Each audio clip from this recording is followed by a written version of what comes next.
Everything is falling down. Everything is just exploding. And I might as well just go hide in a hole and never come out again and say, F you to my business.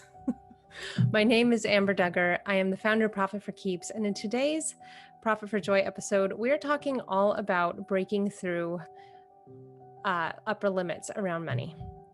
Now, if you have ever felt some significant resistance or felt like everything is falling around you, or all of a sudden all your clients are having trouble, or you're not getting like that next revenue stream that you're looking for, or you're finding that you're doing self-sabotaging behavior, this may be a video that you want to watch, and you're not alone. There are so many people, like we all have what's called a set wealth point. If you haven't heard about what a set wealth point is, it's essentially the amount of money that you feel comfortable making. And it's different for everyone.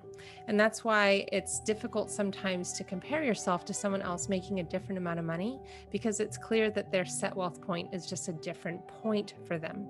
And so what we're going to talk about in today's video is signs that you've reached your upper limit around money and 2 steps to overcome those limits. So if you are new here, I just want to say a big welcome and thank you. And if you have not yet liked and subscribed, we do encourage it, because it does help people really see this content. And our goal is to eradicate financial anxiety and overwhelm.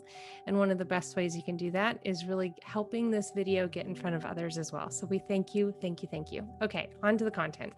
So essentially, resistance comes in so many forms. You might be finding yourself procrastinating on something that you know will really move the needle in your business. You might be saying no to something that could be making you more money, a new revenue stream or a new project or a new opportunity, and thinking, oh, I don't have time, or oh, I can't do that right now. And that could definitely be a sign that you're reaching an upper limit with your money.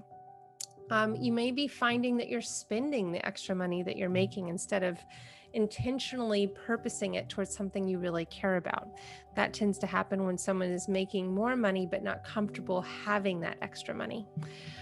You may find yourself working harder or longer for the same scope of work when you have raised your prices. I see that quite a bit with clients when they first raise prices.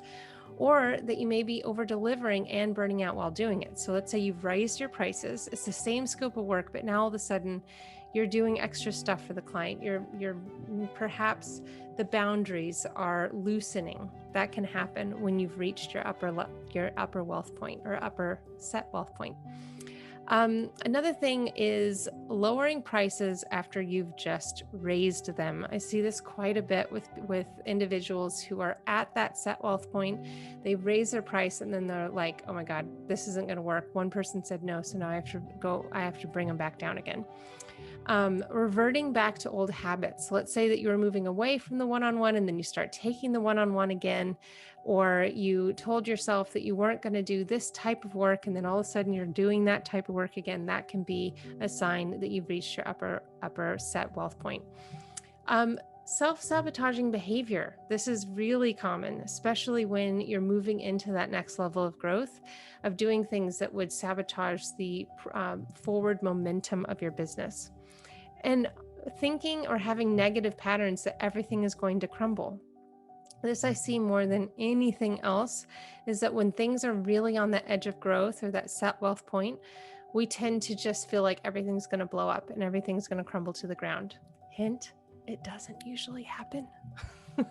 So now that you may have seen perhaps some of that, at least in some point in your business, we all experience it, we all go through it. Here are some ways to overcome this. The first thing is recognizing and acknowledging what is happening. I cannot tell you how quickly a lot of times we want to skip over this process, but truly just allowing yourself to be in the feeling and in the situation and journaling it and writing it down and seeing what's happening and becoming aware of the patterns and the signs or the symptoms that you may be recognizing that you have. So just listing those out. The next thing is to give yourself a massive amount of grace and compassion. You aren't superhuman. We aren't superhuman. We go through this. This is natural. This is normal for our brain to be doing this, and it's okay. So just giving ourselves grace and compassion is the next thing. The third thing is reminding yourself how you want to feel. This is really, really important.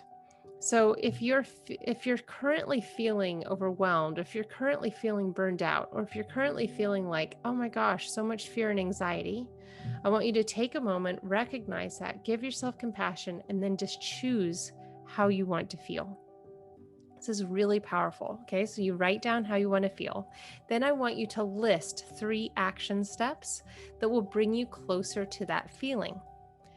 In those action steps is going to also be thought around what thought will support the feeling that I want to feel. This is really important. What thought will support the feeling that I want to feel?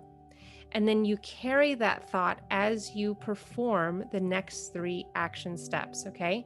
So you've given yourself 3 action steps, and then the next step is so important. You actually need to block in your calendar those items that you've determined you need to do with ample time to actually get them done over the next few days. So blocking your calendar, even if you have a half an hour between calls, or let's say that you have a little bit of time before your first client, block that time to ensure that you get those next 3 action steps done. Then mark your calendar over the next 30 days with a simple notation. You can use a highlighter, you can use a little heart, you can use if you're using a paper planner that shows that you went through this process. So every time you're feeling this overwhelm, or you're recognizing and aware that you have signs and symptoms of reaching that ceiling, that upper limit, I want you to just mark it on the calendar and then go through these steps every time you do that and see how many times that happens over the next 30 days. Now, it's important to be aware that the cycle is happening, but it's just as important, if not more so, to actually note when you go through these steps and take action, take control, start to become aware of the thoughts and feelings you're thinking, and that will move you back into the right path. The most important takeaway I want you to take from this video is that money blocks do not go away. Doesn't matter how much you've worked on money blocks or on upper limits. The difference is how quickly you can recognize, acknowledge, move through them, and get back on track. That time frame shortens. The actual occurrence does not mean you're doing anything wrong. The recurrence of these things doesn't mean you're doing anything wrong. It's just that we now can work on shortening the time in which we feel like, oh my God, everything's falling down and crumbling, to I'm divinely supported. I've got this. And I'm here to tell you, if you haven't heard it today, you've got this. You're normal. You're not superhuman. You have these feelings. It is okay. And it's just shortening that time that you spend in that negative thought loop that is going to make all the difference. If you have any suggestions or comments or stories around an upper limit, we'd love to hear it in the comments below. If you have not yet joined our incredibly supportive community inside of Sweet Life Purposeful Money, there's a link below at amberdugger.com/community, and we would love to have you join. Until next time, thank you for being here. My name is Amber Duggar. I'll talk to you soon. Bye.